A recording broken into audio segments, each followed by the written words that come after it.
Let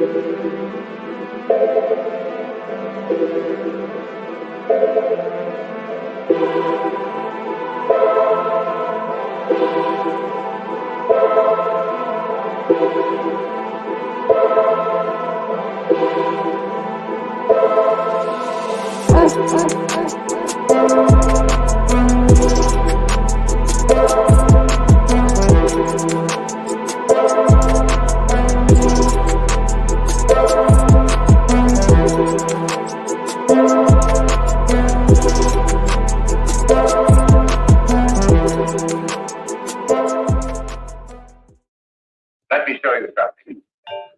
Good morning. You mean you don't trust the police? Welcome to the Java Cafe, Java fam.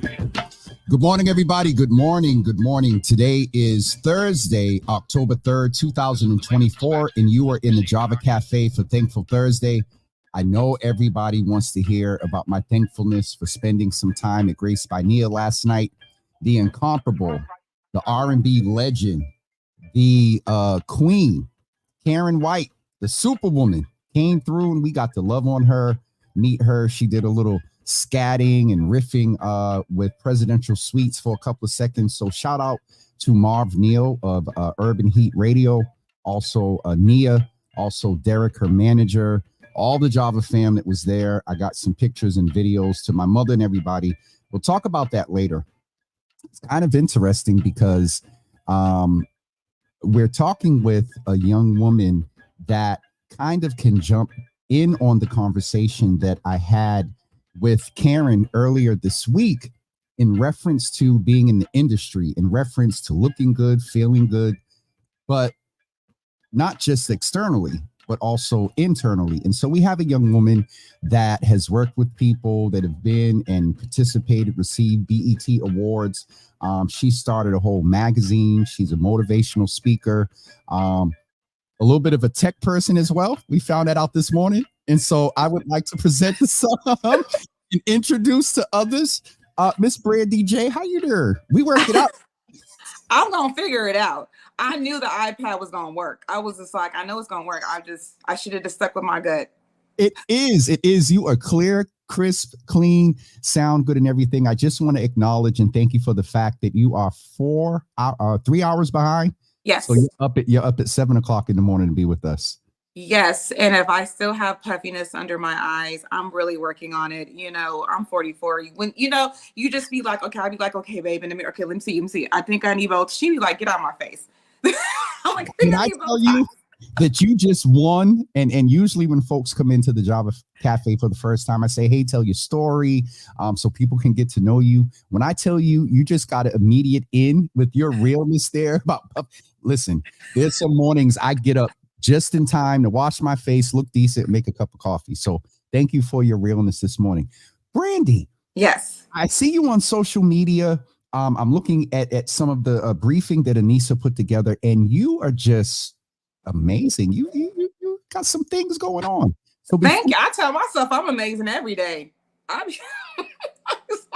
Okay, so it's going to be one of those combos. Yes. Let's get it started this morning. So do me a favor, greet the audience, say hello, tell us a little bit about yourself, and end your introduction and greeting with one word that describes the state of Black women. Unshakable. You were supposed to do that at the end. My bad. Hey, everyone. It is your girl, Brandee J. I am the media maven, influencer, talk show host, motivational speaker, entrepreneur. I've been doing this for the last my son's 14. So about I started when he was 3 weeks old. So about 14 years. Really just wanting to empower and motivate women of color, curvy women.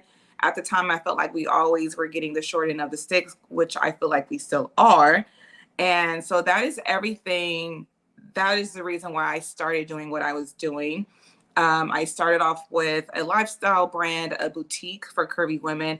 And then as I got more into the industry, it kind of just grew where I am the creator and founder of the first ever fashion week show for plus size women during New York Fashion Week. I'm the creator of New York Fashion Week Plus. I did that in 2015. And then after that, I launched my own magazine, Luxe Kurves magazine, which was the only upscale publication for curvy plus size women. We lasted 8 years. And then I decided to go in a different direction. And during that time of me having the magazine, I had my own talk show, the Brandee J Talk Show. And then COVID hit and my life completely just took a pause for my mental health, for my family's health. I am a survivor of domestic violence.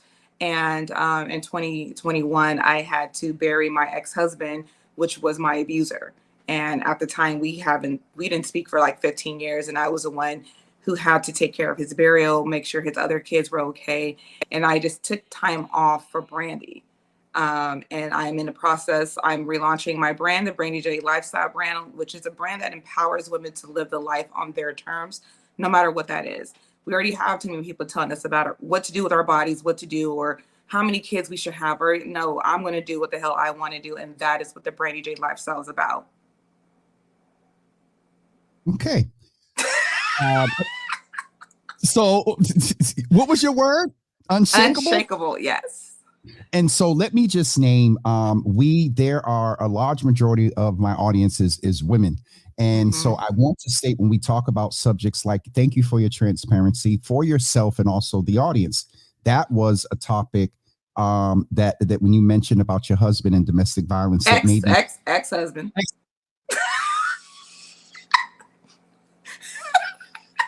Now I'm trying to be all deep, entry level, semi-clinical, and just tell people if they need to, step away, tune out. But then you came with that black joy, and so all right, this is going to be interesting. So, in all seriousness, you present as this media maven and someone with all type of joy and struggle. And so you mentioned a little bit of the struggle, domestic violence. You stepped in and do what Black women do, despite what they've been through. Your humanity ensured that your ex, let me be clear, your ex then had a proper burial. But with that struggle, and tell us a little about some of your other personal struggles that you have worked through to come out on the other side and be unshakable as you are. Well, wow, it's really started when I was 10. That was when I remember walking in the house, and I just remember this so vividly in my childhood home. Me and my cousin had walked in, and I've always been curvy. I've always been thick. I've always been. And my dad, who's been going on 10 years in November, he said, he called and he told my mom, I have a special dinner for Brandee and my cousin. And then we're thinking, we're kids. We're like, yes, like we've been good. And then he came home with a salad. And he said, you guys need to lose weight. I'm 10 and my cousin at the time was 11. So that really made me think at the age of 10, something was wrong with me. And I wasn't good enough for my father. And it started, honestly, I feel like that started my rebellious stage, as far as Brandee's going to do what she wants to do. And Brandee is going to be who she's going to be, despite what anyone else to say. And for so long, I would say up until my teens, me and my dad, we battled, because if he would say go left, I would go right, just on purpose, just to piss his ass off. I was just like, you know what, I'm going to be that. And I'm the youngest. I was like, I'm going to be that typical youngest one who's going to drive his ass crazy. And I did. But I did it in a way where I wanted him to see more than just my size. So for me, being in high school at the time, I went to predominantly Mexican Filipino high school. I was senior class vice president. I did basketball. I did volleyball. I was the president of the ASU. I was an ASB. I was your all-American high school student. I put myself in AP classes. I did everything to be like, you're going to see Brandee besides her weight. And you're going to see that. And then that started I feel like my grandmother, who my brand is based off of and built off of, she was your ultimate curvy woman to me, just bold, outgoing, determined. She did not give a damn about nothing. And she took me underneath her wings. Well, everyone in the family calls me in my family that I still deal with, because I don't deal with half of them people, call me little Sarah because I look just like and act like my grandmother. My skin color, my hair, this is the color hair everything is a spinning image of my grandmother. So she obviously took keen to me and instilled in me so much that it got to the point that, and that was my dad's mom, and she would cuss out my dad and everything else. And she's like, you're not going to give her a complex about herself.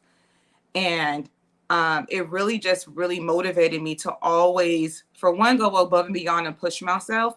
And it made me realize I was in this by myself. Life, I have to do what's best. I never waited for no one to tell me what to do. I always just, if Brandee wants something, she's going to go out there and get it. It is amazing to, I think if we had to pick for you what informed your determination, what you formed initially described as rebellion is actually you were able to take that and turn it. It may have started out as rebellion, but it's fueled your energy in independence. It's fueled your energy and this is, I have a segment called After Dark. So feel comfortable, if we cuss a little bit and whatnot, we can turn this into an after dark during the day that you don't give a damn. I have my dad's mouth and my grandmother's mouth. So it comes, across. Even my son, he's 14. He's like, Mom, can you gentle parent me? I'm like, first, listen, I'm old school in this generation of, a 5-year-old I heard telling a parent, I don't like how you said that to me. I'm looking around clearing that, a tornado or hurricanes coming. I know. But my son, he's the baby. So, and he's the only, he's the only boy I've given birth to, but my partner has a son. Yeah. But it's something that for me, it was a new thing. And I was just like, cause I'm like, get your ass in this. Like, that's how I was raised. Yes. And that's how I raised my daughter, who's now 24, in that manner. And then when the son comes, she's like, you were just completely different, and I was just like, whatever.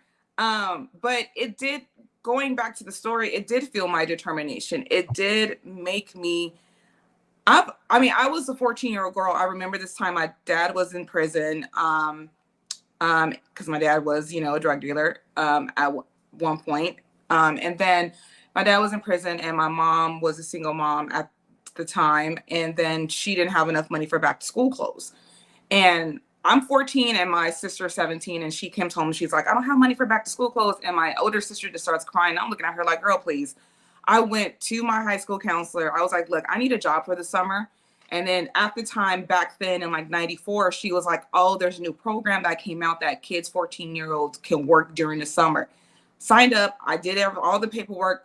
And I just told my mom, you need to be here at this time to sign off. And I did it. And I've worked and provided for myself since the age of 14. Like that was the last, since the age of 14, my parents did not buy me any back to school clothes anymore, anything. I've always started doing my own thing, and I've always found a way. And that is something that in therapy now, my therapist is like, well, Brandee, that's trauma, because you had to realize at 14 to start taking care of yourself when no 14-year-old should be in that position. It's amazing. Again, what I just want to pause and say that we see that on the other end of this, it was a good thing. Yes. Don't know what your, spiritual religious beliefs are, but there's a scripture that says that all things work together for our good, what the enemy meant for evil. Oops, I'm a little rusty. I forgot the second part of that. Some of the preachers in here help me out. But again, one other thing I was also taught, again, by my pastor was don't despise anything that you've been through. No, I don't.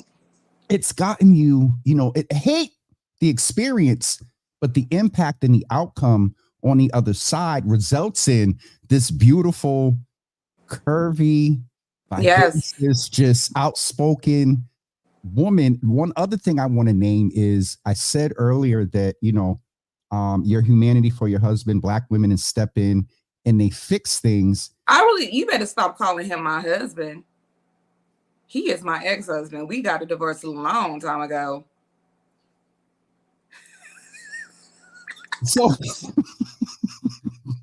what I was going to say there, ma'am, is that you still are able to extract out of everything you've been through joy and appreciation for who you are. The point came back that I was going to make. Your ex-husband, and you talked about the humanity. You talk about your grandmother and your dad, but I have to name also, and you can appreciate this, just like trauma runs in our DNA, the ability and what you talked about your grandmother, and she had the insight before all this clinical and trendy. Yeah. She was telling you to be who you are and stopped him from a complex.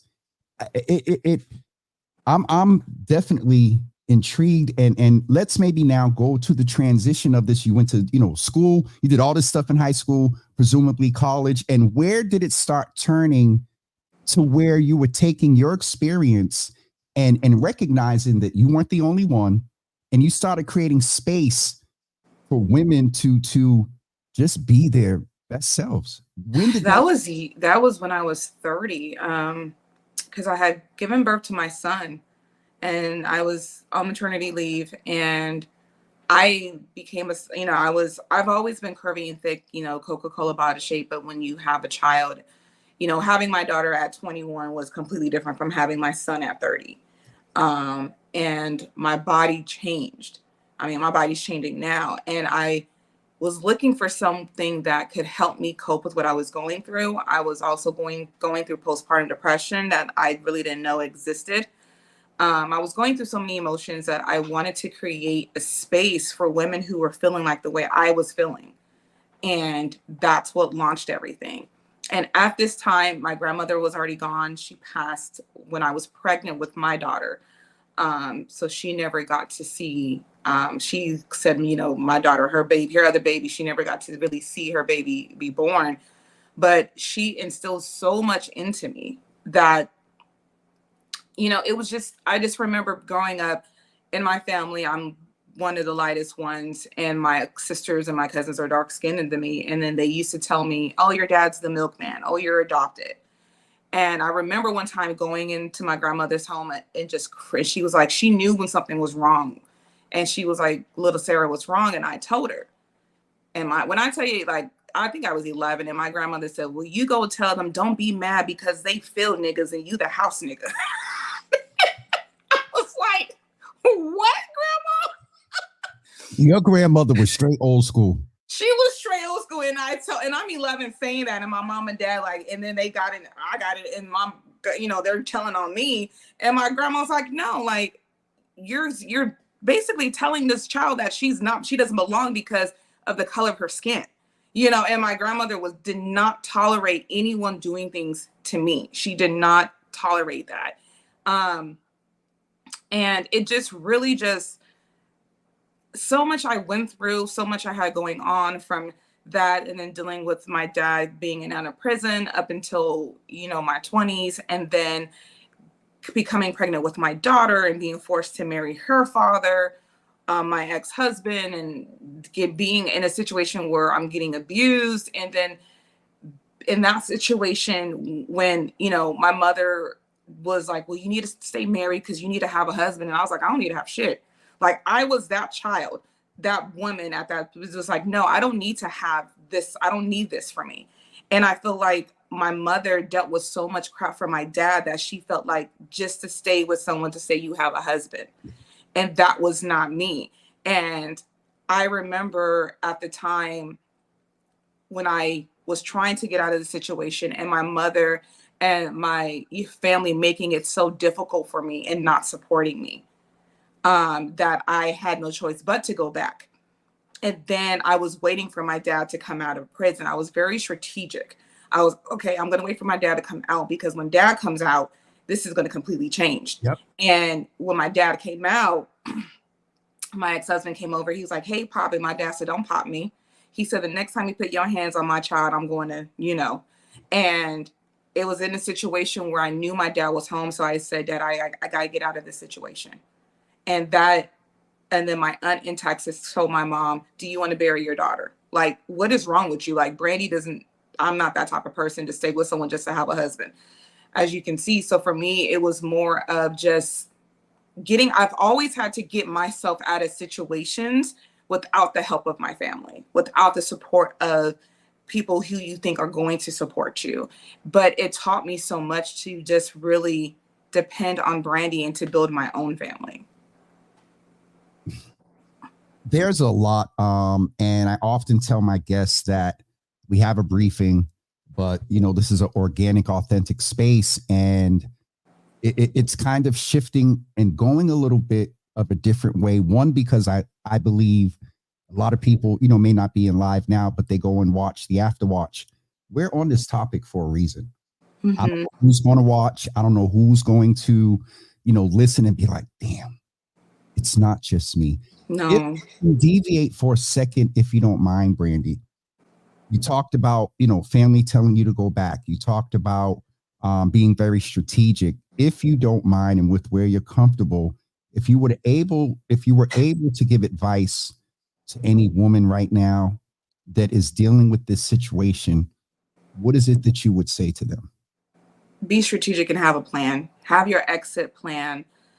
My ex, it was kind of like a weird situation for me. I was young, had my daughter at 21, and he was very controlling. And I saw the signs prior, but didn't pay attention. And I always tell people, pay attention to those signs, pay attention. And then when we got married, it completely changed. He wanted a 1950s wife, but you still want me to work and do this and do that. He wanted to control everything about me, and Brandee doesn't be controlled. So for me, it was like, I'm not going to stay in this situation. You don't have to stay in any situation you don't want to. And that's what I tell women. You don't have to. And when they say, well, it's hard, how do I rebuild? You're looking at a woman who's went through 2 divorces, not 1, but 2 divorces, who I've had to rebuild, where I had family who didn't want to help me. When I left my second husband, I had to move back home with my mom, and she made it so difficult for the 2 years I was there. Now it's like I'm living in I'm born and raised in San Diego. It is one of the most expensive places to live. And as a single parent mother, I'm doing it. And you can do it. You can do it. You just have to. I tell people, you just have to just want to. And like my dad would say, there's no excuses. There's no excuses. And I know where you're coming from. I just want to acknowledge for some folks that may not understand that some people in that situation right now, what we maybe on the other side see as, and I know what you're saying is excuses. For them, it's that gut stuck. It is. And I actually had this conversation with someone when they found out I was a survivor. They're like, well, I could never. And how could, and I said, you never wake up thinking this is going to happen to you. And it was a guy, and I had to get on him. And I said, you're a guy. So first of all, you've never been in that situation. So you can't speak on any women who's in that situation, especially when you have kids. And I said, when you were in that situation, you have to be strategic, because you're not only fighting for your life, but if you have kids, your kids' life. So you have to be very strategic on your exit plan. And that was what I was. I was being just trying to figure things out. I'm like, okay, I have to wait until my dad comes home. I have to wait for certain things to happen for me to exit. And then when I exit, I was gone. My dad came over, we packed up me and my daughter's stuff, and we were out. And even up until my ex-husband, he died of COVID, tragically. He was dead for about 2 weeks and no one knew. And until I got the call. But even his cousin had told me like a last year or a year ago, she was like, you were the love of his life. And he never remarried after me. And he always was still in love. Even though for me, I was like, bye, I ain't got time for this. He wasn't my forever person. And I knew that at 21, 20 years old. I knew that. So for me, it was more like, I was in a situation I'd never been in before. I was, strong-headed teenager or whatever, never thought I was going to be in this situation. But when I tell people, if you're not in that situation, you don't speak on it, and don't tell someone what they should have done or anything like that. I had to do what was best for Brandee. I had to be strategic on my exit plan, because at the time I was exiting for me and my daughter. I wanted to hold that space, particularly because, again, understanding everything you were saying, and someone who has been in it, so you definitely can speak to it. But I wanted to make sure, one, that some folks didn't misperceive you, and two, to go a little bit deeper in the fact of for people on the external understanding. And it's said often, you never know, but I just thought it was important to reiterate that with you. If you don't mind, the last thing, and kind of switch, getting us into, you've had this foundational experience. Mm-hmm. Now you have these other experiences, like working with folks on the red carpet and BET and being a stylist. That experience, which you just talked about the past few minutes, again, is the foundation, and it built sort of structure and character of who you are. Then you've now taken, even after going through all of that, you found yourself in a space of helping everyone look good. If I'm right, you're not just confined to curvy women. Well, no. So I launched my magazine. I don't consider myself a stylist. I'm a very creative with my visions and what I want to accomplish. And when I launched everything, like I started off with a fashion boutique, and then it turned into a lifestyle brand. And then I started doing like editorial shoots for boutiques and magazines. And then I caught the eye of an editor from New York with a plus size magazine. And then I pitched myself to become basically her editorial, like co-editor of her magazine. And I have all these creative ideas in my head always about, I wanted to show curvy women, especially curvy women of color, in a positive way. Because like I said, my grandmother, she was curvy. All my aunts were curvy. And growing up, like my mom and dad would throw these parties, and my grandmother, my aunts coming over in furs and diamonds. It was kind of like Dynasty. I'm aging myself. It is what it is. But when you have this woman who looks like you, but you see her in furs and diamonds, that is what you think what we are. That is what I was thinking, until you look in the media and they're always trying to portray Black curvy women as something as disgusting or this and that.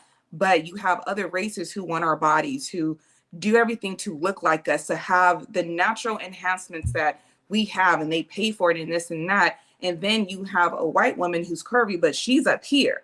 She's amazing. She's about this. But then you have us, and oh, she's disgusting and this. And I was like, no. And I've always spoke on that. And I'm never going to be silent about that. And I'm like, and I tell people, do you understand that the fashion industry was built around Black women?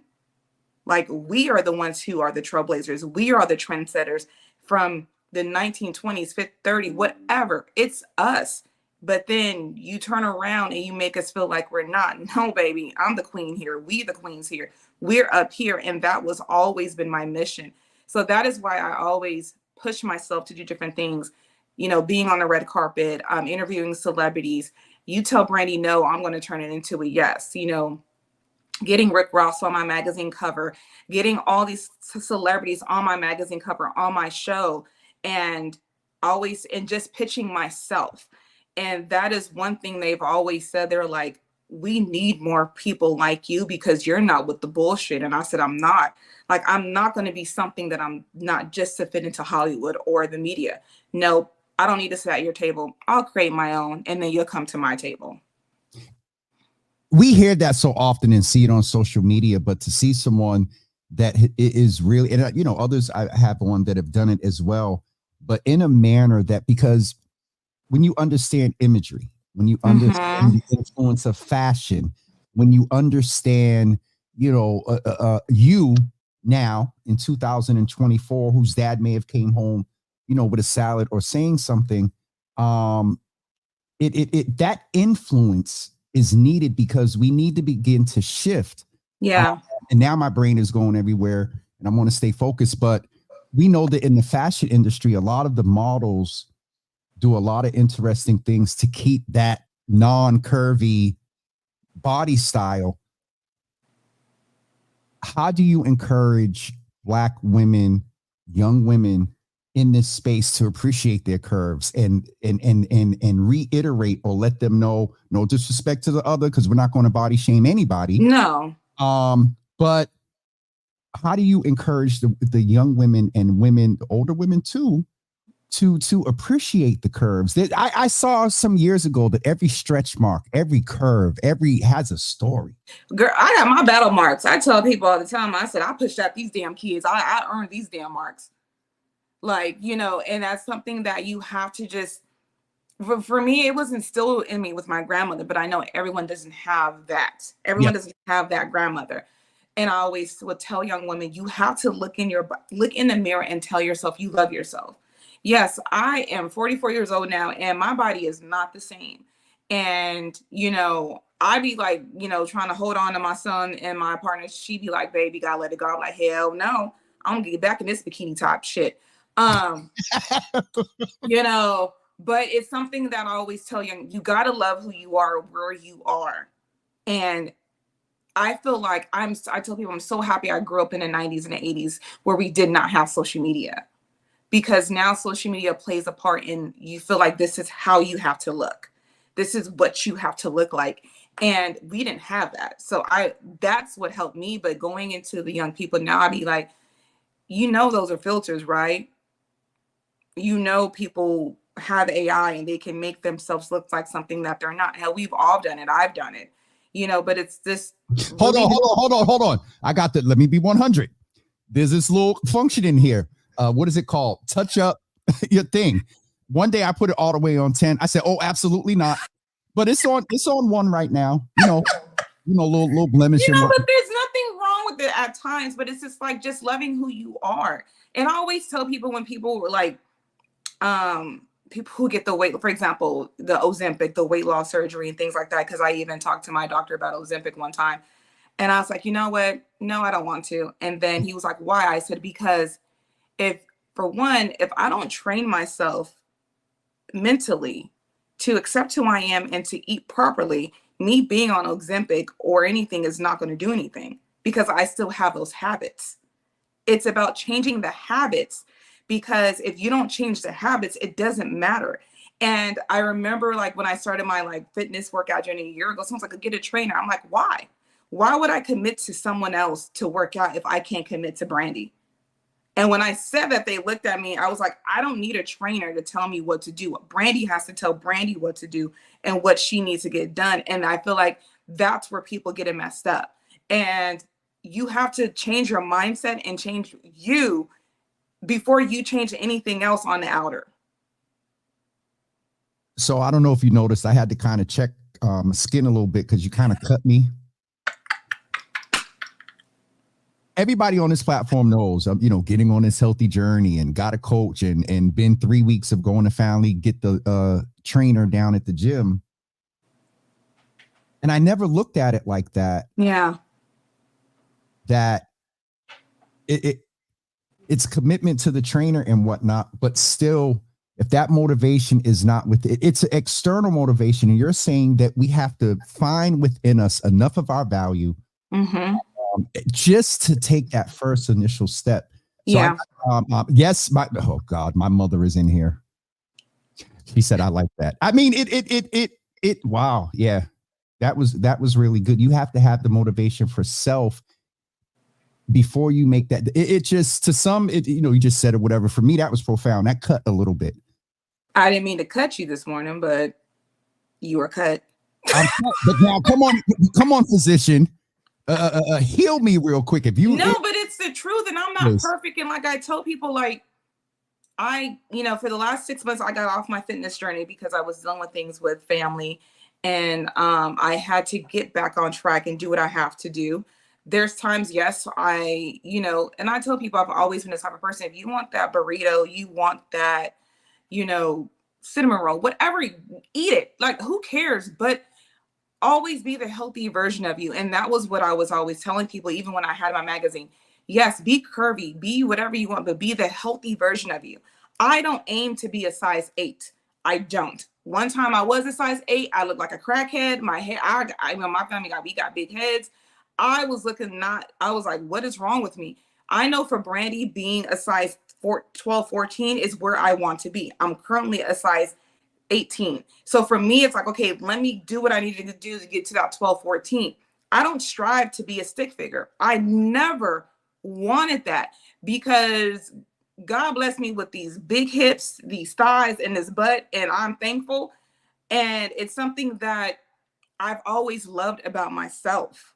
Like I love to seeing the curves and, I love walking into the room and you can see my hips sway.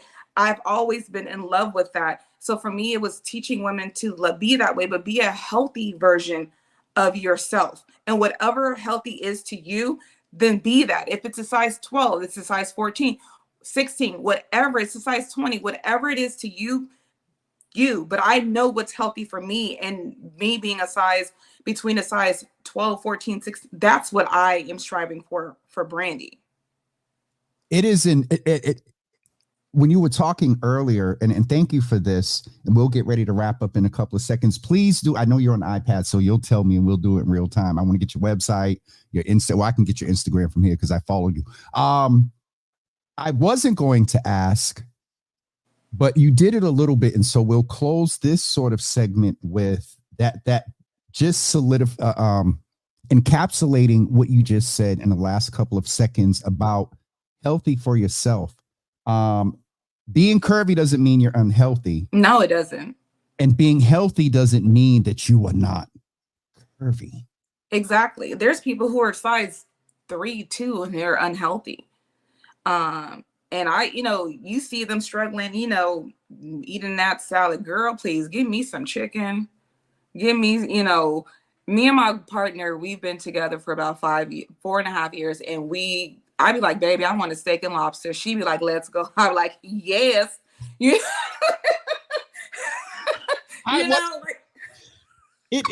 is.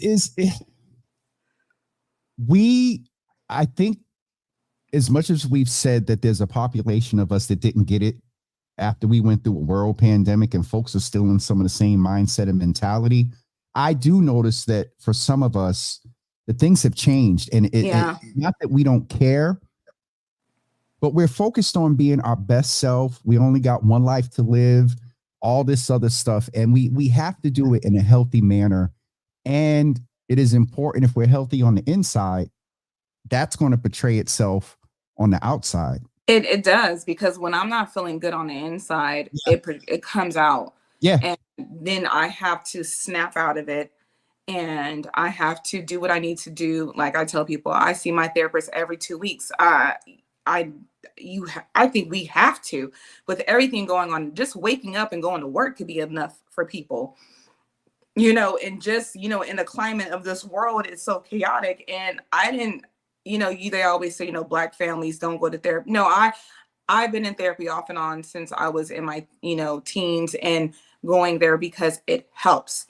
And having the therapist and, helping me get through what I need to get through, and really saying to myself, Brandee, you got to do better. You got to do what you have to do.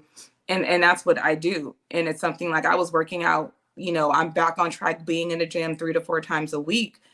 And I'm like, okay, Brandee, you gained some weight. You got to do what you got to do. Lose like at least 20 pounds. That's the conversations I have with myself. Mm-hmm. You gotta look in the mirror and have those honest conversations with yourself. And people don't want to have that. And I do that all the time. I be like, girl, this stomach is not cute right now. You better get your shit together and go back in the gym. But I was this preacher woman one day said that, sort of a different context, but I think you can appreciate it. She said, if you want to get a perspective of how God sees you, stand butt naked in the mirror. Yeah. And a little bit different, not God, but ourselves. Sometimes standing in that mirror, you see imperfections in the physical. That is a result of some things that may not or have not been addressed or need to be addressed internally. Yeah. So that is that look at yourself in the mirror has to be more than a cliche. I've done it before and said, oh, Jesus. You do. It needs to be done. And you have to accept yourself. Like, this is the thing, you have to accept yourself. And when people try to throw your flaws or what they consider your flaws against you. I've always been the one to accept them. Like in my family, they used, oh, Brandy's the drama queen. I'd be like, yeah, I'm dramatic as hell when y'all boring as hell. Or they will say, you know, Brandy's crazy. Yeah, I am crazy. I am. I sure am crazy. Even my son, my partner, and they call me Chucky. That's the nickname they have for me because they know I'm crazy. I'm like, yeah, I'm crazy as hell. Try me if you want to. Try me if you want to. And yeah, that's me. It was so. I was so like, we had Peacock, my son, he changed my edit profile picture to Chucky. And I said, why did you do that? He's like, well, mom, if the shoe fits, you are crazy like him. And I was like, you know what, son, you damn right I am. Let someone mess with you. I'm coming up. You said you accept it, so accept it. You have, and that's the thing. When people try to throw things at you, or like, well, you did this, or you're this way, I'll be looking at them. It's like a Cardi B and did. Yep, I sure did do that. I sure did. Yes, when you accept your own mess, your own crap, your own whatever, people can't use nothing against you. And when I tell people that is a power that you have, people have thrown so much at me and I'd be like, yeah, I did it. And then when I say that, they be like, I'm like, and your point? You take back the ownership of what they take it back. That control thing is that's what they be trying to do. They be trying, and I'd be like, please, like, because my ex-husband, he's like, well, you've gained weight. I sure did gain weight, and your point, but I can tell you right now, I can go out there and get 10 of you. Let me prove it to you. And that's how my mouth is. That's how I would talk, and I would say, your mouth is what the young people, I say this respectfully, but the young people say, oh, she wreck. Yeah. You know, and it's like, I've always been this way because you're not going to use my trauma, my pain, or anything against me because that's my power. And I always tell people, you got to turn your pain into your power. And when people find out what I've been through, oh, I'm sorry. I'm like, why are you apologizing? God had me go through that for a reason because he had a greater purpose for me to do what I'm doing now. So my story had to be that way. Everyone's story has to be something because I just feel like as people, we've gotten away from using our story to help others or just helping people, period. And I always tell people, I said, we weren't created for self. We were created for each other. We were put here to help one another, to be a step stool for other people. And we've gotten away, especially in our community, it's for self. No, it's not for self. He created us in his image to help other people. So if you have, and I always ask celebrities this, what are you doing with your platform? You're in a position to help others go to the next level, but you're more concerned about helping yourself. Your day will come, as we can see with Diddy. Your day will come that if you're not doing what you're supposed to be doing, it's going to crumble. And that is one thing, like I've always told people, like, yes, like, I love what I do. I'm an entrepreneur. I still work a full-time job. I still do all of these great things, but I know I was put here to help other people. And that is what my purpose is. God put me here to help other people and help women. And I feel like as people, we've gotten away from that. I need to correct you on one thing. It's not just women. You helped me by cutting me this morning. And this man right here, who we affectionately call Uncle Thaddeus, an eclectic, extraordinary, educated, experienced, social entrepreneurial. He started movements up here like Black Joy, influential. We got a Black Men and Boys Commission. We have an Office of Black Male Advancement, very embracing of LGBTQ community. As straight as can be. I'm sure I'm going to get a text in a couple of minutes about she looked wonderful this morning with all them curves. It's not just the women. I'm sorry, I'm taken. I'm just. I came out at 39. I've been with my baby and that was another thing. Like I came out when I was not 39, 37, 38 years old. That I've always been attracted to women, and I've had to be honest within myself. And my daughter, she came out to me when she was 13, and I was like, girl, I knew since you were born. I was like, it is what it is. Yep. And then I was more concerned about my son, because he saw me with his dad, when I left his dad, and I went to my son at the time, I believe he was 7 or 8. And I said, mommy, I've always been attracted to women, and I can't do this anymore. And he was like, mommy, I don't care who you love, as long as they love you and they love Disneyland. Because we're big Disneyland, we're fanatics, we're Disney fanatics. And that was a testimony for how I've raised my kids. And for him to be able to understand that. And I just had to walk in my purpose and say, this is who. It was a shock for everybody else in my family. Some family members to this day don't talk to me, which asks me if I care. I don't give a damn. But it's something that I had to be me. And then, of course, you get to this world and it's new to me. And I'm like, okay, couple of, not so great dating. But then my partner, we've been together for 4.5 years, and we have our family. And it's something that, it's something that when you just have a connection with someone, it's just having that connection. And it doesn't mean I don't believe in God. It doesn't mean he doesn't love me. It doesn't mean any of that. Brandee? This is who I am, and who I love is who I love. And if I'm loving someone who is a woman, it is what it is. And if you don't like it, and if you don't whatever, please show me in the Bible where it states that. Because people, you can preach about it, but you can't show me in the Bible. And then who wrote the Bible? Was it man?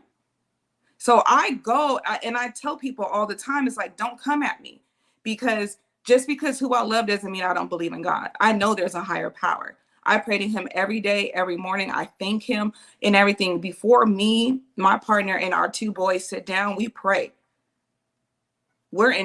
So it doesn't take away from the values that was instilled with me, but who I love just happens to be an amazing woman. And that's what it is. And it doesn't matter. And I tell people, please, she knows I did the both of us, I'd be ready to pop off. But, but for me, I stay quiet. That's why I meditate and pray, because I know my craziness can go to the next level. But it's like, this is just who we are. And I tell people all the time, like, like my dad said, why do people care so much who people sleep with? Because they dealing with their own, they're dealing with your own thing. And it's just like, if you got a problem with who I'm sleeping with, but maybe you should go try it. Yeah, I wasn't going to go. Jesus. I'm out of coffee, Brandee. I can't take my, part of my brand is when someone says something, I take a sip with a little bit.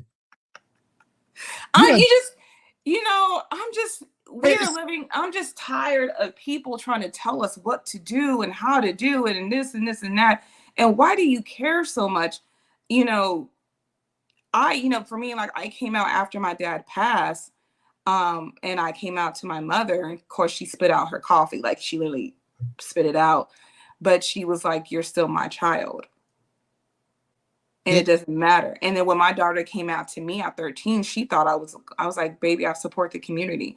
And I said, you are my child. I don't care who you bring home, as long as they treat you good. And if they don't, then that heifer got to answer to me, because you my child.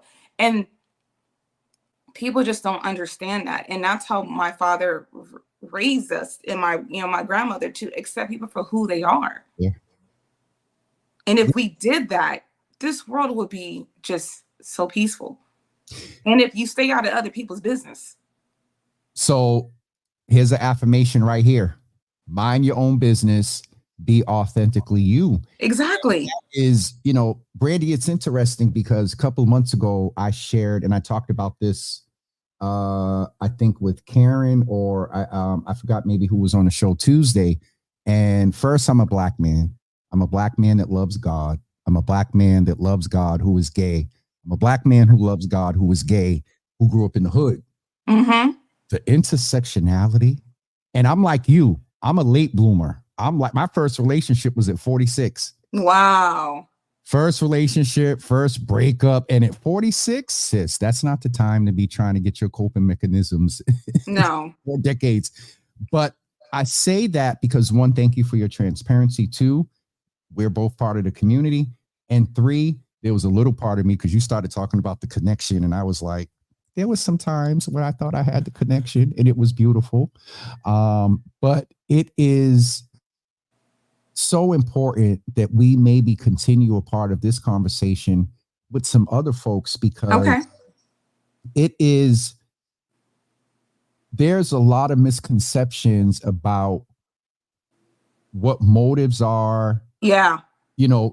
Certain right-wing folks have tried to impose that there's an agenda outside of just allowing me to love who I love. We ain't trying to turn nobody out. No one's, and that's what they don't understand is it's about, like I said, I was married twice, and I've always felt like I can't connect with men the way they think we should connect, in a heterosexual relationship. I always felt more connected to women.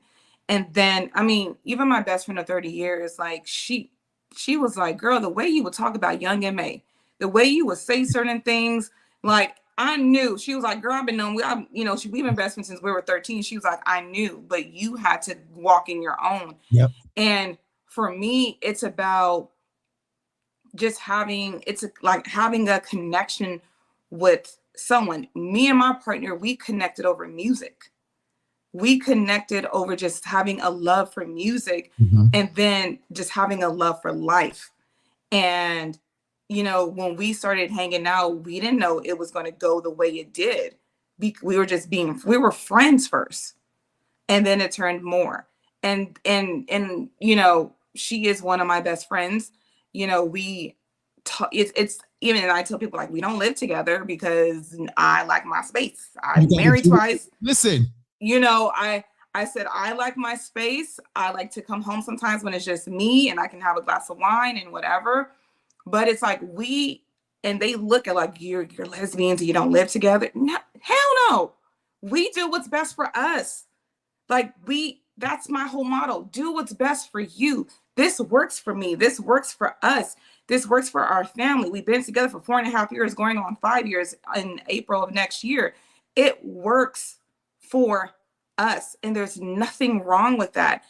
And it's having a connection with someone that goes beyond physical, and that is what we have.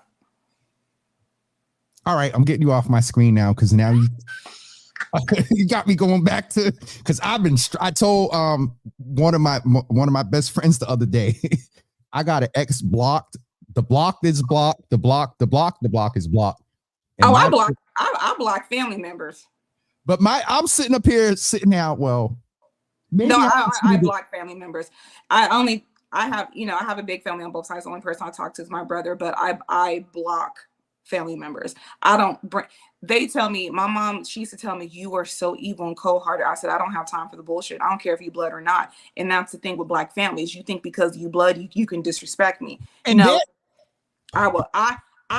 I block people. I got my mama blocked right now. Cause nope, I'm not dealing with you. Nope. One thing I have learned, just because we are related does not give you the right to disrespect me. And I have my boundaries, because I have to protect my mental health. I have to protect Brandee.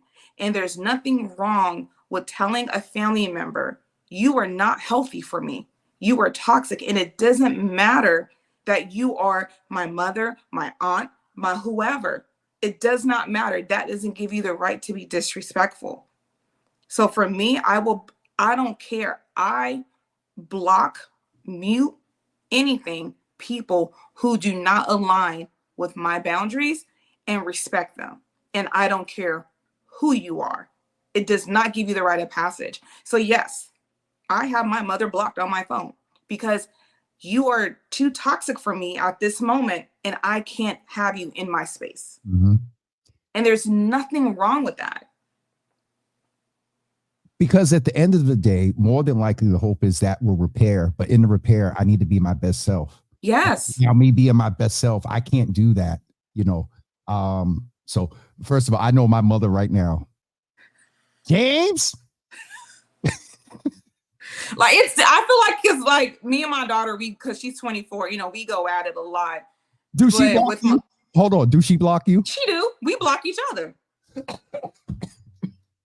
She be like, Mom, I can't do. I'm like, all right, I got you blocked. She like, I got you blocked. All right, we both blocked. Like, it's crazy. That's just how we are. But are y'all in the same house blocked? No, like she lives in Texas right now with my mom. Okay. Yeah. But with my son, I always tell people, like, he's the baby. It's a different love with the mother and the son.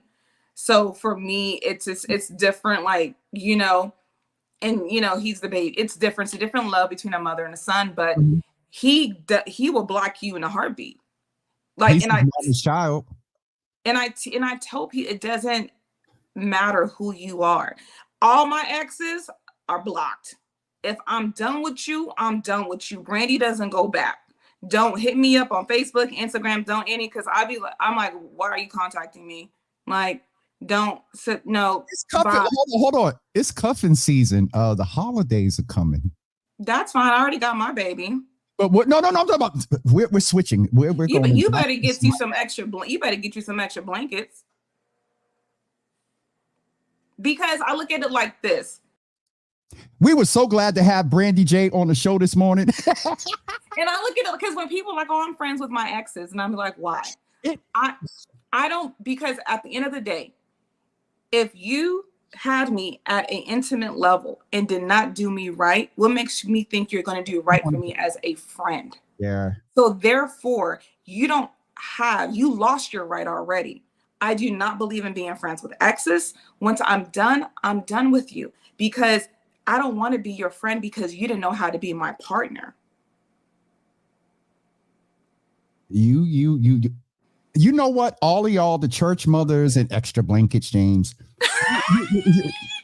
you again have helped me, because it's been a struggle, and I put enough barriers in place that it would really take some work to go and communicate. But this was helpful. This was that last little few minutes was helpful, because hearing about the connection and all this other stuff, you did give me hope.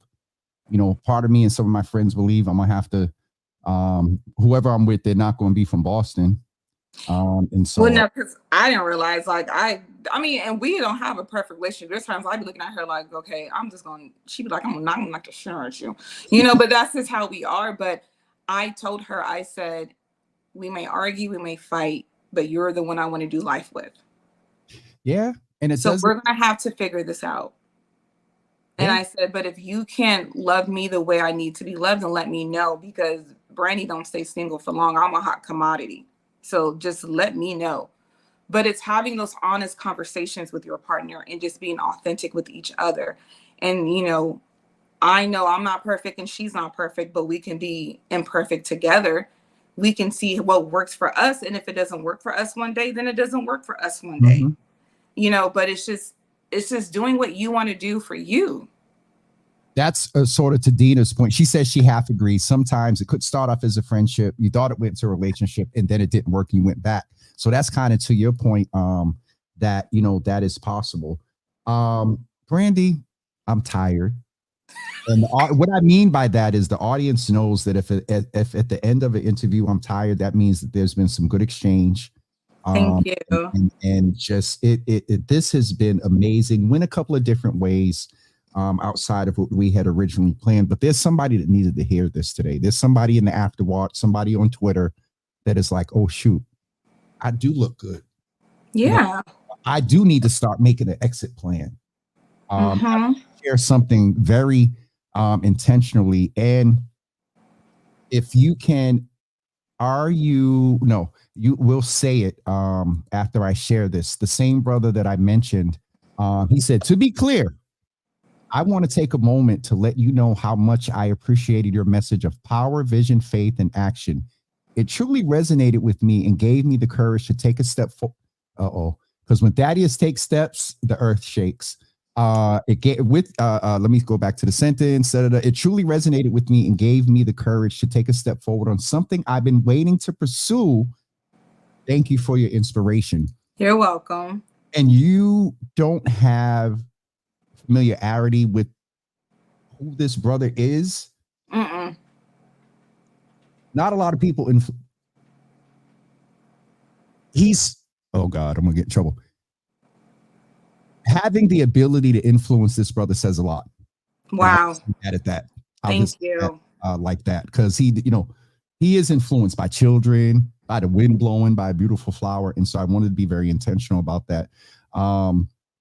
This has been amazing. Listen, I want to make sure that folks know your website.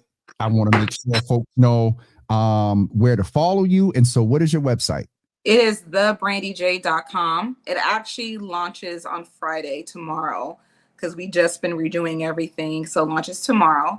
I'm in the process now dealing with WordPress and all. Yeah. So, and it's Brandee with 2 E's because my daddy now it's 2 E's because my daddy said I was different. I know that's right. Jay or J? Jay. Okay, I'm just making sure. No, my last name. No, Brandee J. Jay. Oh, just Brandee J. No, there's just the letter J. And that's okay. Brandee J.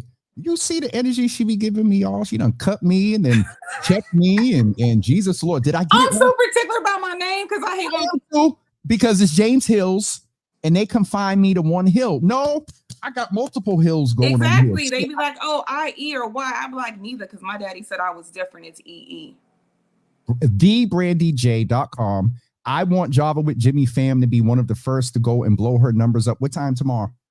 I would say it probably be launched tonight because before the interview I was texting my graphic designer and she was trying to get it live now, and I was like, no, because I need to look at it before we go live. So let's just say if it's not live tomorrow, it'll be live on Monday for sure. On Monday, all right. So Java fam, either one way or another, go in. If it's tomorrow, she'll get a few hits. You go and check on Saturday. Yeah, go, and I would love, I would love to see how I can come back or do some things with you. I would love to do that. We need some after dark conversations because we were real today and authentic. A few 4-letter words and stuff slipped out, but it's a different cadence when you go in with the intentionality in the after dark space of we're going to have some real gut bucket conversations because we need to have them to let folks know, one, you're not the only one dealing with it. I got this whole campaign going on around cuffing season. There is a disproportionate impact on trans men when it comes to the rise of HIV, STI, and even in that subset, unwanted pregnancies. Yeah. We got to have these conversations about health, not just in the physical, but health, mental health, all of it. You know what I mean? And appreciating the curves. Yeah, I'm all for it. What let me go on side. Well, let me just make it easy. What's your IG? Honestly, which one I want to give y'all? Let me find out you got burner and ghost accounts. No, I don't. Just look. Just in case the boo was watching. No, there ain't no burner ghost accounts. She got access to. She be following. I follow her. I'm like, okay, you supposed to be here at this time. Okay, where you at? I did the share thing before too, and it hurt when I went to look one day when we were going through it, and I couldn't see where you at. Yeah, no, it's at Brandee J Lifestyle. That is my lifestyle page, and then my other page that I have is at Brandee J Kurves with a K. Is this correct? BRAND Lifestyles. I'm sorry, add the S. You said I'm sorry. Oh Jesus, I'm getting progress. No, sir. Don't cut me. All right. This is the Instagram, one of them, and then the other one is at Brandee J Kurves. CURVY? KURVY is with the K. I'm not surprised. Yes. Listen, this has been amazing on a few unexpected levels. And there's matter of fact, let me text them right now because I have this I just got it. There's a group up here called Covered by Music. And they're doing artist development in the music industry, but one of the founders was down at Fashion Week. And so I could see some sort of connection there, just maybe with some of their women artists or whatever, just to speak with them about image and Yeah. this piece. But then the stylist can put whatever on you that they want to. But what's going on the inside is going to it comes out in photos. I've worked with plenty of models. It comes out no matter what. And I just had this conversation with a photographer. He's my brother, a photographer of mine. I've known for 13 years. And I keep pushing back my shoot. And he's like, why? I said, because I don't like what's going on internally. Mm-hmm. So yeah.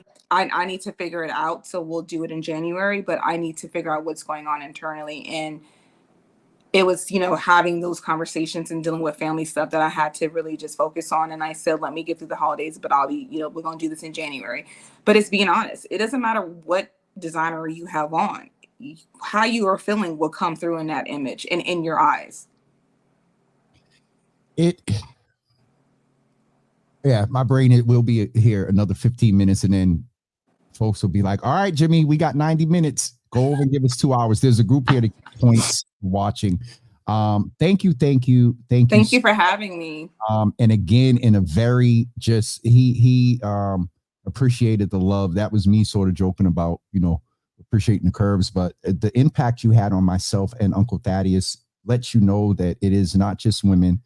Body image is not just the issue for women.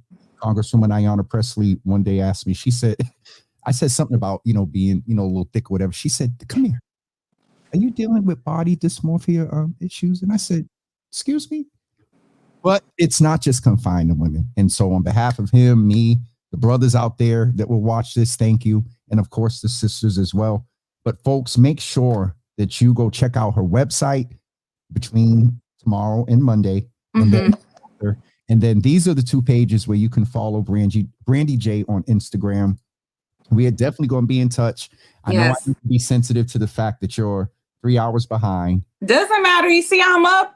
Yeah, and looking wonderful. I know. Look at my glow. You ain't got to tell me. I look good. I'm like this all the time. But that's consistency, and that just says that you've gotten to. You're 44. Mm-hmm. Girl, wait till you hit 50. Oh God. It did something change? Did you feel something snap at 40? Yes, I don't give a damn. That's what snapped. I don't give. You know what? I don't give a shit. That was what I was saying. I said, well, I don't. When you turn 50, it's going to change to another one. Like I really just don't. My son would tell you, I'd be like, ask me if I care. I'd be looking like this. He like, Mom, I know you don't. I don't care. Like I'm going to do what I'm going to do. I'm going to voice my opinion. I'm going to tell you how it is. And if you are an important person in my life, I expect you to do the same with me. Don't sugarcoat or BS me. I don't have the energy for it. If I messed up, if I did something, let me know, because I'm going to let you know and take accountability for it. We too grown for the I tell people we too grown for the bullshit. I'm a grown ass woman living in California paying expensive ass rent. Get the hell out of here. 6 years from I don't know whether I want to have you on once in a while, a couple of times over the 6 years, or just wait and then have you on after 6 years, the day after your 50th birthday. Lord have mercy, Jesus. We'd have to block out a 2-hour show. I'd come to California for that one. Brandee, get off of here. And just go be your wonderful self. Thank you so much I really had a good time, and thank you. This is good. And this is in line with me launching my brand, relaunching everything and things like that. So I really appreciate you sharing your platform with me. And yes, I really look forward to coming back on and seeing how we can do something in Boston, California, just doing great things and great work together to help other people, because that is what we're here for. We are here to help so many people, and we need to get back to that. Yes, I definitely agree. And I'm looking forward to it. There's a couple of things mulling around in my head. So thank you, and appreciate you. And you definitely, I know you've helped some folks today. I know you. Brothers and then the sisters as well. So thank you. I appreciate you, hon. Thank you. You have a good day. So let me go get my coffee, because, Lord Jesus. Mine is because of you. I usually have a little bit left, but every time, there's a little shade or something, I take a sip. Appreciate you, Brandee. Thank you. You guys have a great weekend. We'll see you soon. All right. Bye. Listen, everyone, I hope you enjoyed this great sister. She was amazing. I can't reiterate enough a fact that it's not just women, but she had an impact on me a couple of times. Y'all know Uncle Thaddeus had an impact. I'm curious to see what he's coming out with now. There's just so much. But it was great to have her in the room. And this is why we have the different type of conversation, because that whole piece about domestic violence, we don't know who in here, who on Instagram, who on Twitter is going through that and needed to hear that message. And so just, and if you know someone that needs to hear that message, say, hey, Jimmy had this fashion person on, they talked a little bit of mental health, forward that to them. And they'll hear that other part. They might hit you back. Why you send this to me? It'll get them thinking. So, all right, folks, I'm going to wrap up and get off of here. Sharon says she don't like the sugar coating. And so, no, she does have dope energy. Ma, I am going to eat and drink. Miss Teresa's probably knocked out, who usually tells me that. Once again, shout out to Karen White and her team, City Winery, Grace by Nia, and Derek, Karen's manager, and Karen White herself, that made Boston a very place of love yesterday. It was just amazing. My mother got to have a good time. Mom, Marvin sent me a couple of videos with y'all up there listening and rocking. Y'all had good seats. My sisters were there. Nikki and Misha came out to Grace last night. And so that was, oh yeah. Sharon said that she didn't sugarcoat anything that she's been through or going through. Absolutely. But I'm glad everybody had a good time. Listen, today is Thursday. And so we're getting ready to take our weekend break. Next week, we have a great lineup for you. We have a few folks coming on to talk about a few things. We have a couple of extra segments that will take place next week. One of the first shows that will be taking place is on Monday morning. We have the opportunity to speak with the Ellie Fund. They are coming. It is Breast Cancer Awareness Month. And so we're going to talk about that. The Ellie Fund is not new to the Java Cafe at all. And on that is on Monday. The Ellie Fund will be with us. Then on Tuesday, now listen, Tuesday, there are two shows at 10 a.m. There's one show at 10 a.m. and then we're going to have another show. On Wednesday. On Tuesday, there's one show at 10 a.m. with the Freedom House. And then on Wednesday at 10 a.m., there is a show. We will speak with the Secretary of Education here in the state of Massachusetts. Patrick Tutwiler will be with us on Wednesday at 10 a.m. And then Wednesday at 12 p.m., the Waterfront Wednesdays, we had to reschedule, and they're coming back with us at 12 p.m. on Wednesday. And then on Thursday, similar to today, we'll close out with just a shot of Java. That is, the segment when I'm just on here by myself running my mouth. So, all right, that is it for me, everyone. Have a great weekend. Don't forget this Saturday, the Black Boy Joy Summit is taking place. If you go to register, use the code GREATNESS and it gets you in for free. You just pay the fee. We'll be there tomorrow. There's a lot going on next week. Monday, I'm at the golf tournament for Dee Dee's Cry. Tuesday, with Franklin Cummings Institute, and another event after that. Wednesday, we are at a Night of 1,000 Stories with 826 Boston for their event. And then on Thursday, we are with the Freedom House for their Champions of Freedom event. And on Friday, I'll be back in touch with y'all on the 15th, the day after Indigenous Peoples Day. So that's it for me again. I'll see everybody on Monday. Michelle said, if anyone wants to join me celebrating the 5-year anniversary of my breast cancer surgery, I'm walking at the ACS Making Strides Breast Cancer Walk this Saturday, the Hat Shell, from 9 a.m. to 12 p.m. And so if you would like to support or join her, please reach out to Michelle D. Smith and do that. And Sharon Cornelius, is always good to see you in the room. And then Michelle's going to come by the Black Boy Joy Summit. So thank you, everyone. I got to go decompress and recoup. because that was definitely amazing. And then we were out a little bit late last night. So I'm off of here. We'll see you on Monday morning at 10 a.m. with, oh, Jesus, just that quick. Who's Monday? With the Ellie Fun. My good friend Meredith and also Nakia are going to be with us. So please plan to join us on Monday at 10 a.m. If I don't see you at the Black Boy Joy Summit this weekend, we will see you on Monday at 10 a.m. Have a great day, everybody. Take care of yourselves and make yourself a priority this weekend. Do something nice for yourself. Maybe eat a little unhealthy something, just a little bit. Treat yourself. All right. Little guilty pleasure. Thank you all for being with us. I'm going to talk to you soon. Peace, everybody.